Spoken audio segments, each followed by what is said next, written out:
Where did the inspiration for the book come from? I know we were talking the other day, you're telling me this is a really personal story to you. So I would love to get into that a little bit. Well, I did play flag football for a couple of years when I was younger, and I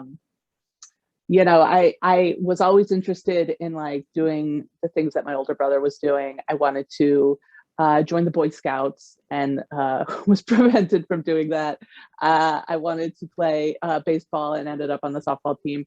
And wanted to play flag football and managed to do it. I was the only girl on the flag football team there for 2 years while flag football was an option in my town. And then it became time to like graduate to tackle football.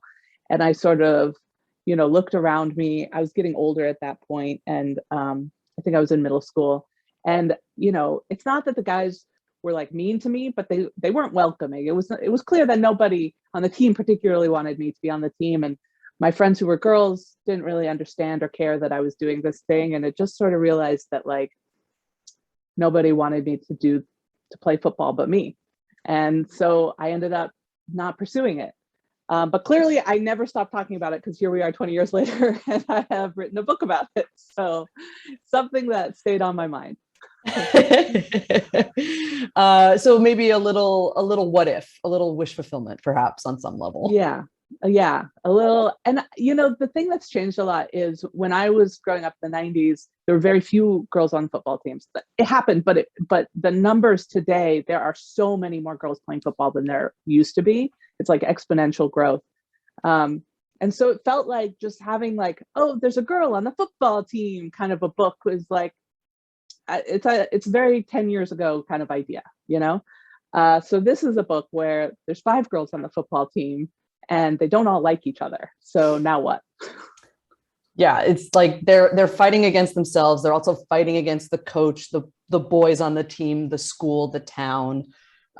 It adds like a much larger element to it, which I think is fantastic. Did you think about setting it in the 90s so that it felt like, would that ever cross your mind, or you were just like, no, this is a contemporary story?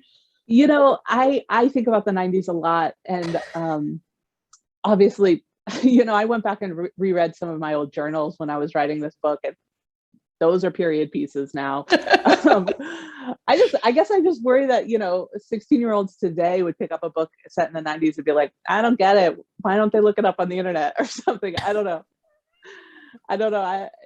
I think in some ways also, when you step into like a small town in a really rural area, it feels a little bit like going back in time in terms of like, we both live in Los Angeles, and so we get used to a certain kind of culture or progressivism, or just sort of like a lot of like social issues just get normalized here that are not normalized when you go 200 miles outside of a major metropolis. So in that way, Mara is gay, but she's in the closet and she doesn't have any plans on like leaving the closet until she gets to college. And I think that's something that's still very real for kids who live in rural areas. Absolutely. That actually brings me to my next topic, which is about this idea of being queer in a small rural town.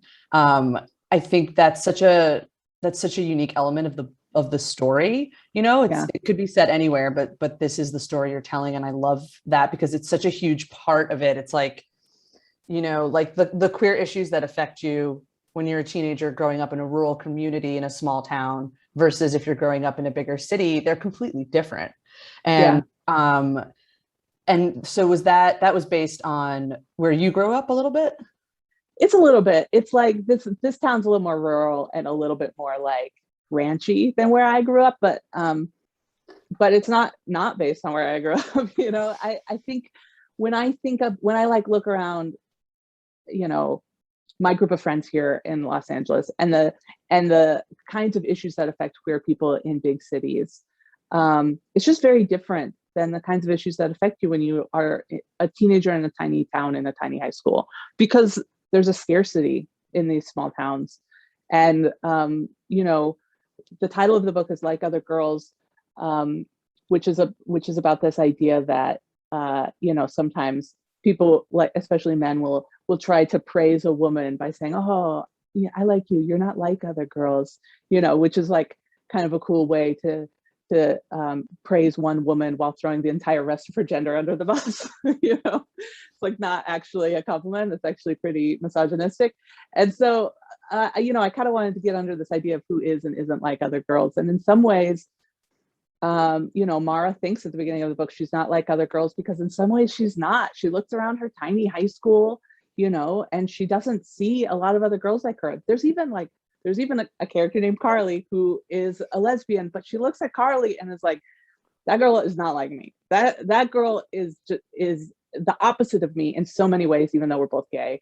So there's just a scarcity in a small town. Whereas if Mara like walked into a bar in Highland Park, she might not feel quite so alone. But she doesn't have that ability, you know? She's stuck in Elkhorn.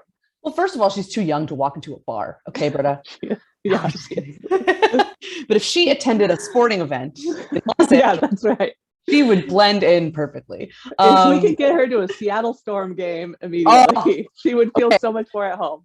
I'm glad that it took us less than 5 minutes to start talking about the WNBA. I'm going to hold off on all WNBA conversation because we need to talk about your book, but it's always like right here in my mind.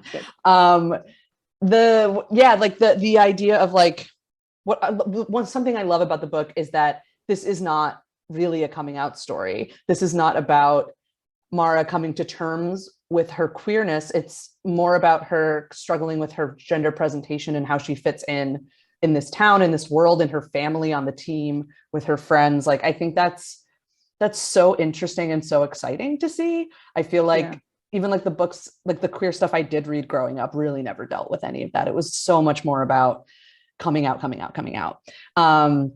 And so, you know, the way that kind of Mara living in this small rural community kind of compounds that. It's like, you know, you know, her mother wants her to wear dresses and go to church and behave and act a certain way. And it's just so like against who she really is. I would love to talk a little more about kind of like why that was the story you wanted to tell. Because I think what you were saying before, that internalized misogyny, that's so real. I had that growing up. I also was like, I'm different than all the girly girls, like whatever. And now like, as an adult, I'm like, that is so goofy. I can't believe that was like where my head was at, but it's real, especially when you're in a place where you don't have a lot of other queer people around you. So is there a question in there? Yes, there's a question. Let's talk about it. I got stuff to say. I'll take it and run. I mean, you can kind of, there's parts of the book that are a little painful to read because Mara you're in her head, it's in first person, and she is thinking like super sexist things about other girls. She sees other girls who are doing their makeup in order to go to volleyball practice. She sees, you know, what they're wearing, and you just want to like shake her and be like, you know, it's okay. It's okay for those girls to do that. It doesn't mean that you have to do that. And what I kind of wanted you to walk away with from the book is a sense of empathy for where Mara's coming from, because her whole life she's been told that she should be a certain kind of girl. And, you know, her mom puts a lot of pressure on her to wear feminine clothing, and there's a lot of boundaries about, you know, what she should and shouldn't wear and how she should do her hair and how she should act, and even how you're supposed to act on a sports team, and you be positive and upbeat all the time, and you can't get angry. And Mara has felt so confined in this little box, you know, of this world that tells her to be smaller and more delicate. And Mara is like the least delicate person on earth, and she's never going to be small. She's 6'2", so it's like she doesn't know what to do. And so she's trying so hard to like say, no, this is who I am. I am not the kind of person who does that. I'm the kind of person who wears pants. I'm the kind of person who cuts my hair short. This is who I am.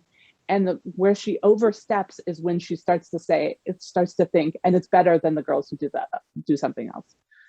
And her journey over the course of the book is she meets these other 4 girls who join the team, and they're all so different. You know, you've got Carly who is very short, opposite of Mara, super short, but like doesn't let it stop her, and she's super fiery and outspoken and political. And you've got, you know, Kaylee, who's Mormon and dresses more conservatively and modestly, and you've got Valentina, who skateboards, and River, who is in theater and wears lipstick even to football practice, and all of those ways of being a girl are valid, right? And so Mara like finally is starting to come around as she meets these other girls and like gets to know them.